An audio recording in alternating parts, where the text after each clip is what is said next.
Hello and welcome to How to Automotive. Today we're working on a Jeep Grand Cherokee 2011 through 2019 with a 3.6 liter engine. We're going to change out the oil pressure switch. That's mounted under the intake manifold, so stay tuned for that. We're going to get started by pulling the top engine cover off by just lifting straight up and pulling out like this and setting aside. So now we need to take the air snorkel off, so we're going to loosen up the hose clamp here at the air box, and then we're going to follow around back at the throttle body and loosen the clamp here, and we're going to unplug the air temp sensor here. Then you can pull it off the throttle body, and there's a rubber grommet that's mounted in the middle, so you just lift straight up like this, and then you can pull it off the air box and set aside. Now we're going to unbolt the throttle body. We're going to leave all the connections connected to it. We're just going to take the 4 bolts out. There are 8mm screws holding it in. Once we get it unbolted, we're just going to push it off to the side. So when I'm doing these type of jobs, I like to leave as much as I possibly can connected as far as electrical connectors, because those are potential areas where you may have a problem, such as causing loose connections and those sorts of things. Now we can disconnect the evap purge hose here, pull it off. There's a little port, just pull it off, and now we can just kind of tuck it off to the side and out of our way. Now right here on the side of the intake here is held on, the wire loom is held on with some little clips, so you're going to pop those off.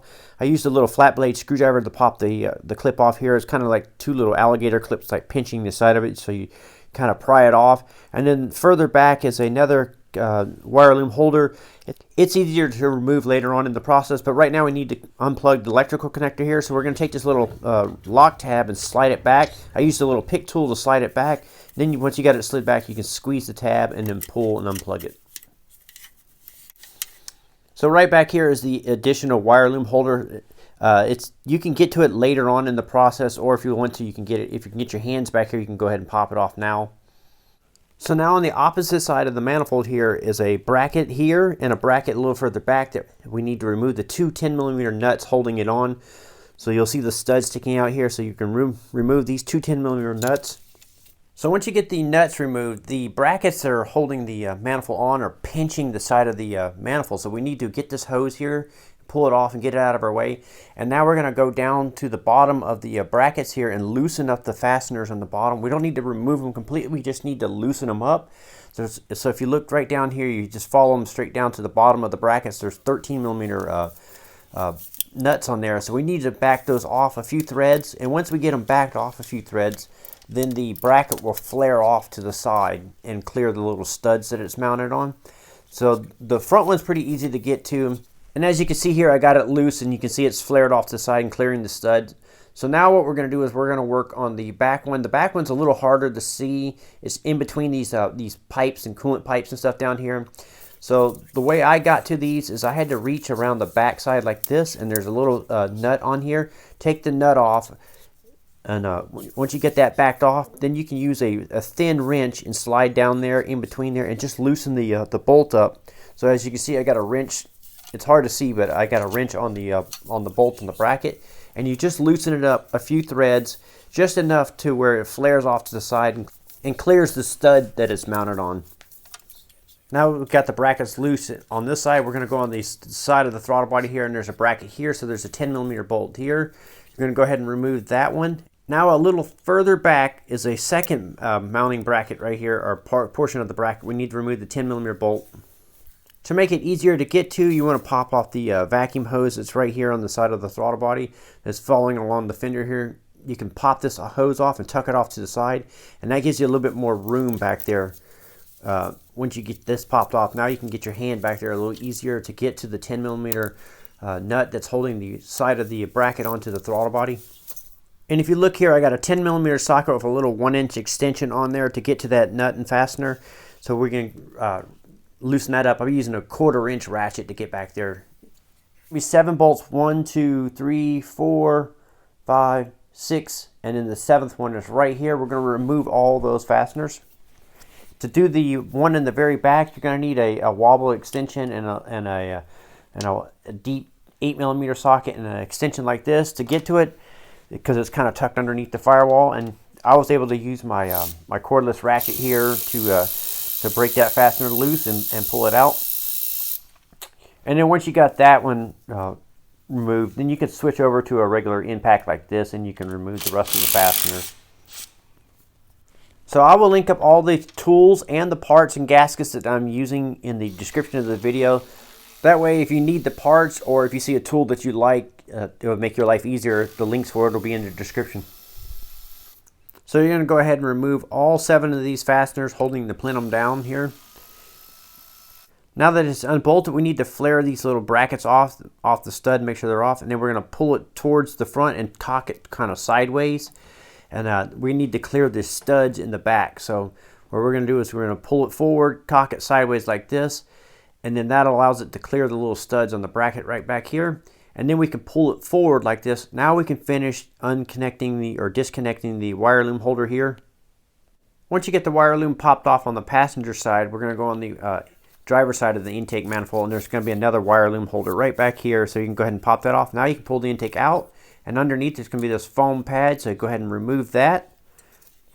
So now we need to take off the lower portion of the manifold here, and I'm going to walk you through that process. It's underneath here. So now that I got this off, I noticed that there was a lot of dirt and debris on this engine. There's a lot of sand and stuff around the crevices of the lower portion of the manifold.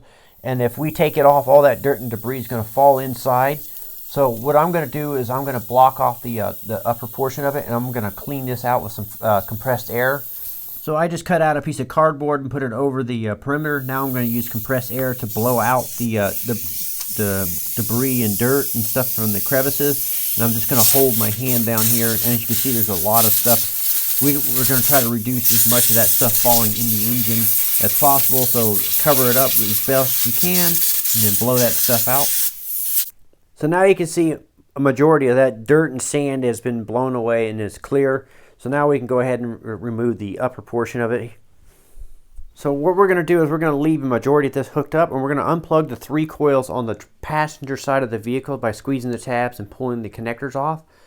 And then after we get that, we're going to unbolt it, and we're going to lift it up, and we're going to leave all the injectors and everything plugged in. We're not going to remove any of that stuff. But we do need to remove the wire loom holders on the side here. So remove those wire loom holders that are they're on the valve cover itself. So pop those off. There's going to be a couple on the this side, and there'll be a couple on the passenger side, drivers and the passenger side. So once we get the wire loom holders removed, then we can go ahead and remove the fasteners holding the bottom plate down. These are also going to be 8mm in size. Once you get all these unbolted, you want to pull them up as high as you can. Now you can lift the bottom portion of the manifold up like this. And we're going to just lift it up as high as we can get it. And I'm going to use a bungee cord and hold it up just like this. And this is plenty of room to get underneath where we need to work with. Now that it's up and out of our way, I wanted to show you the pressure switch. It's the lower one down there with the black connector. The top one is the coolant or the oil temp sensor. So we're after the oil pressure sensor. To hold that manifold up and out of my way, I just bungee corded it from the manifold to the underhood light that I'm using here. If you don't have something like an underhood light that you're mounting to, you can do it to the wiper arms here. Before I remove the oil pressure switch, I like to wipe down the manifold mounting surface here and clean this out, being careful not to wipe the dirt into the manifold. You can spray a little bit of brake clean on the rag itself and then wipe this stuff away, being careful not to knock the dirt in. And you're going to do that for all the ports. Then I like to do is put some rags and stuff over the ports. That way nothing falls in while we're working in here. Now to get to the oil pressure switch, we need to unplug the coolant temp or the oil temperature sensor. So you're going to pull the lock tab upwards, and then you can squeeze the tab and pull off and disconnect. Now you can reach down here and squeeze the tabs on the oil pressure switch and then pull this connector off. One of the things I like to do is check to make sure that there's no rodent damage on the wires. There's a lot of crevices where the rodents can get under here and chew the thing up. So we're going to do a few basic checks before we put the sensor in or take the sensor out. So if a standard voltmeter, you're going to want to hook it up to ground here on the chassis or on the frame here. And then what we're going to do is we're going to check for 5-volt reference here and make sure that it has 5-volt reference. So I looked up a diagram and it says the outer pin on the far right or towards the driver's side here was the 5-volt reference one. So I'm probing it, and as you saw, I had 5-volt reference, so I know that's good. Now I took my positive lead and hooked it to a positive terminal on the battery jump spot here. And now what I'm going to do is I'm going to check the ground. So by probing the engine block here, I should have a ground circuit completed, which will have battery voltage. Now I'm going to go to the wire on the connector, which is going to be the far left wire. This is the ground, so I'm going to probe that, and I should read 12 volt or battery voltage on my on the meter, in which I do. That means that the ground circuit is in good condition. Now the center wire is the signal wire from the sensor back to the PCM. Now I know that this sensor has everything it needs to work, so I'm confident to go ahead and go remove it. So I'm going to use my sensors socket removing tools, and I'm going to use the oil pressure socket that comes with the kit. I'll link the kit up in the description. So now we're going to reach back here, and we're going to spin out the oil pressure switch. The ratchet will fit in there just fine. I'm using a stubby ratchet. There's not a lot of pressure or torque on this. So you can go ahead and back the oil pressure switch out. Now that we got the oil pressure switch out, now we're going to swap it out with a new one. Here are the part numbers for that switch. I will link this up in the description of the video. So the new OP switch comes with thread locker or thread sealer on the threads here, so you don't need to add anything. So go ahead and just spin it in by hand. You definitely want to start this by hand and run it in as far as you can go, and then you're going to switch over to your ratchet. Then you're going to tighten it up by hand. As you're tightening it up, you'll feel it stiffen it up, and you're just going to get it to where it's nice and snug, and then a couple extra little turns, and that's good enough.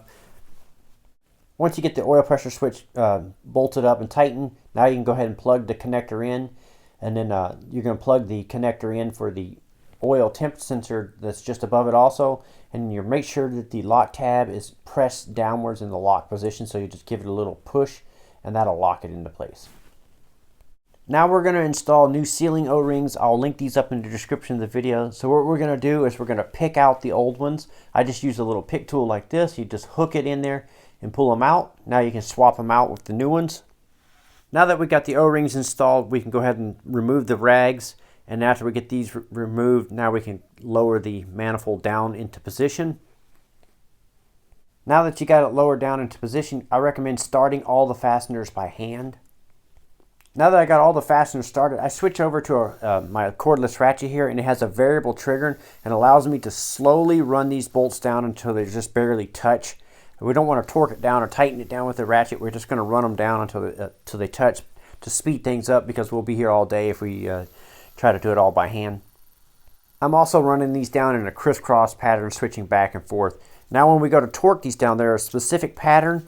So this is the pattern here. I just drew it out on this little cardboard thing, and I'm going to start at number 1 here in the front. And I'm going to torque it down to 71 inch-pounds, or what it translates to is about 6 foot-pounds. So that's number 1. Then I'm going to go back here in the very back, and that's number 2.